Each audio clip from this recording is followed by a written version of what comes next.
Godzilla vs. Superman, Clash of Titans. Hey there, fellow enthusiasts of the extraordinary. Today we're diving into an epic tale that pits two iconic titans against each other: Godzilla, the king of the monsters, and Superman, the man of steel. Buckle up, because this is going to be one wild ride.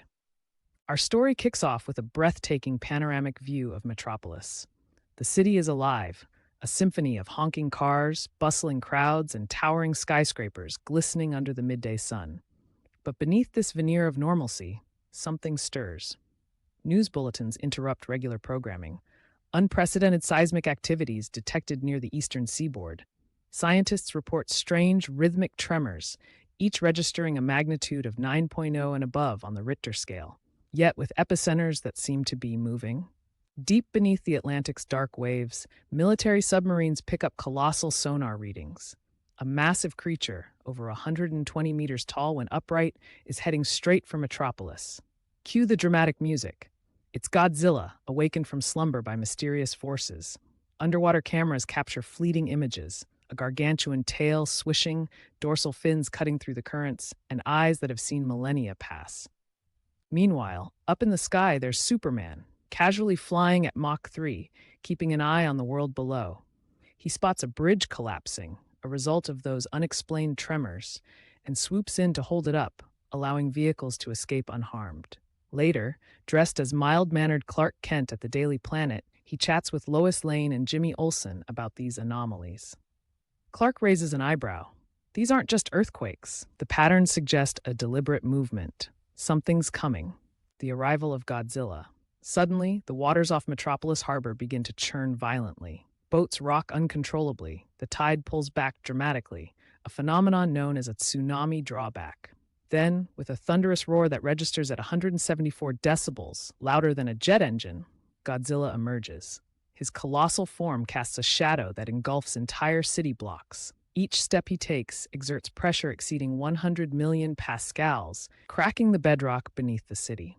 Sirens wail as the emergency alert system blares. This is not a drill. People scramble to evacuate, but gridlocked traffic hampers escape efforts. The National Guard mobilizes, deploying tanks and aircraft armed with the latest tech. But let's face it, their weaponry is a mere mosquito bite to Godzilla. The authorities are at a loss, scrambling to devise a plan against an unstoppable force of nature. Superman's intervention. Far above, Superman's superhearing picks up the chaos. He focuses his telescopic vision and sees the towering beast making landfall. "Time to clock in some overtime," he quips. With a quick change, iconic shirt rip and all, he rockets towards the danger zone, breaking the sound barrier with a sonic boom that rattles windows below.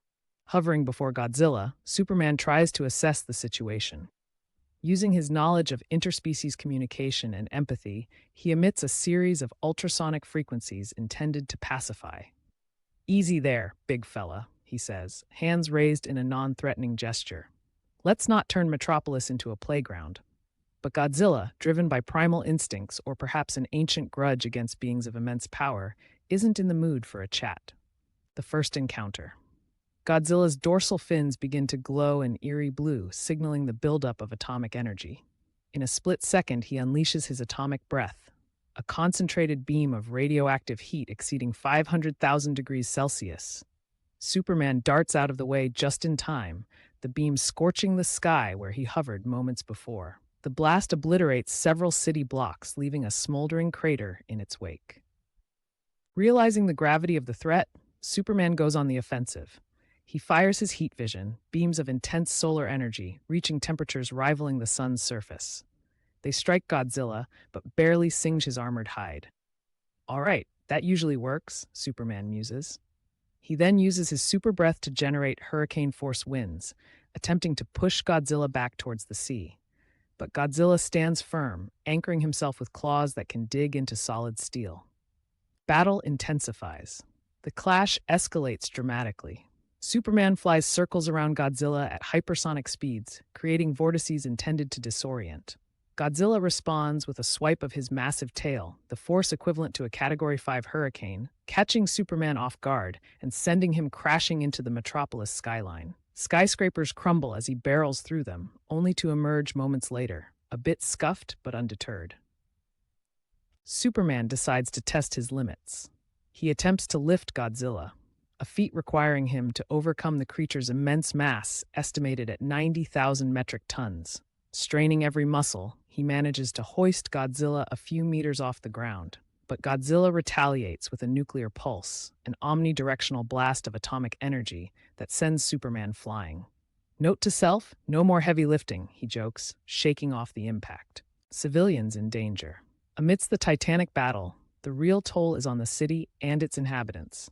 Buildings are collapsing, streets are fissuring, and fires rage uncontrollably. First responders work tirelessly, but the scale of destruction is overwhelming. Lois and Jimmy risk their lives to document the events, their live feeds providing crucial information to the public and authorities. Superman's greatest challenge isn't the beast before him, but the people around him. He grapples with the choice: neutralize Godzilla or save civilians? Ever the hero, he opts for both. Utilizing microsecond bursts of super speed, he rescues trapped individuals, evacuates hospitals, and even prevents a dam from bursting, all while dodging Godzilla's relentless attacks. The turning point. During a brief lull, Superman notices that Godzilla recoils when passing certain industrial facilities emitting high-frequency sounds. Cross-referencing this with his vast knowledge, he recalls that certain frequencies can agitate or repel kaiju creatures. A light bulb moment. Superman contacts STR Labs and enlists their help to create a sonic emitter. They theorize that a concentrated blast of frequencies above 30,000 hertz could incapacitate Godzilla. But here's the kicker. They need to amplify it using the city's infrastructure. Superman, with his super engineering skills, modifies communication towers to act as a networked array for the sonic blast. The climax. Time is running out. Godzilla begins to charge his ultimate attack, a radioactive blast with the potential to level Metropolis entirely. His dorsal fins glow brighter than ever, and the air crackles with energy. Superman must keep him occupied until the sonic emitters are ready. He confronts Godzilla head-on, absorbing blasts of atomic breath and delivering a barrage of superpowered punches. The strain is evident.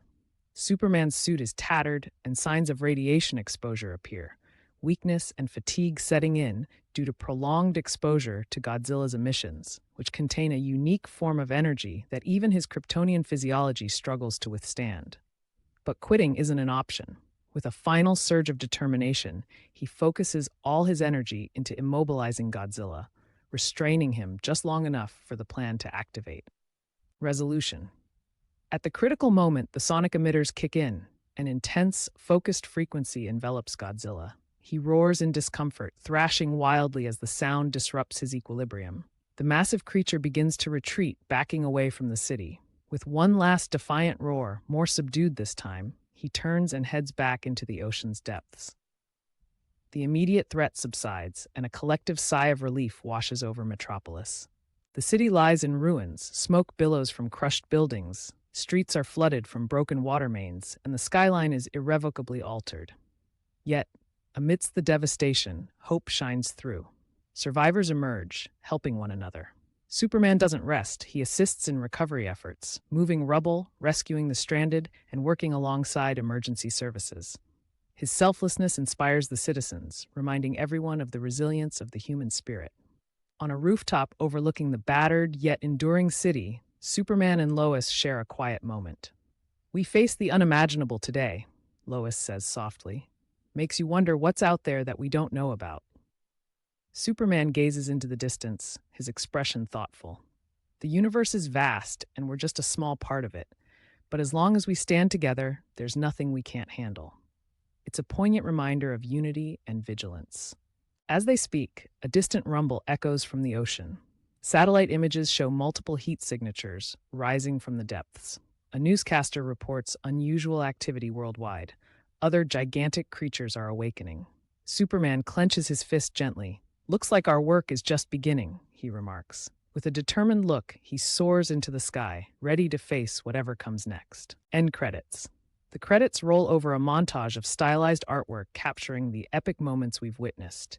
The initial clash, the city in peril, the collaborative efforts of heroes and civilians alike.